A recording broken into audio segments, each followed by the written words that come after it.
What is fatigue? I recently had the pleasure of traveling, and I thought what was an American phenomenon, I found out is not. Basically, worldwide, people are feeling very fatigued.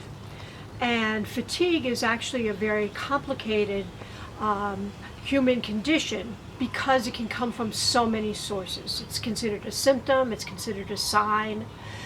We know it as chronic fatigue syndrome.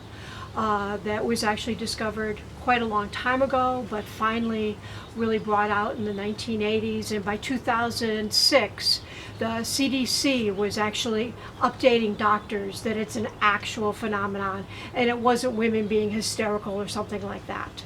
But what fatigue actually is, it touches all the domains of a person. And a domain is the spiritual, the emotional, the mental or the mind psychology, and it is also the physical. So most people say, well, I'm extremely tired, and that can be acute fatigue. For example, muscle fatigue. If you've overdone, you become fatigued. Adrenaline fatigue is you've had a big shock, or you decided you were going to save a child and pull up that car, and you never did anything like that before, and now what? You're fatigued.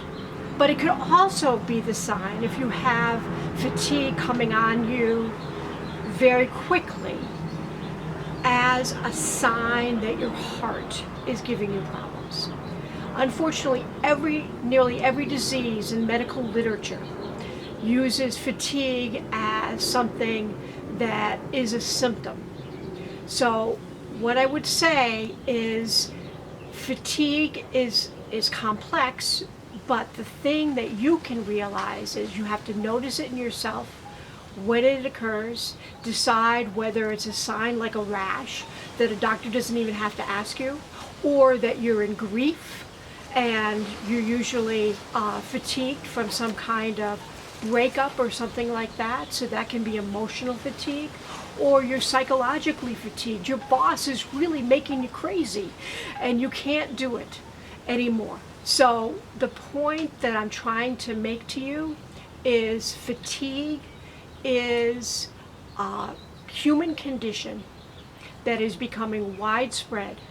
So there's a lot of ways that you can empower yourself to heal from fatigue, and that's going to be in the next video.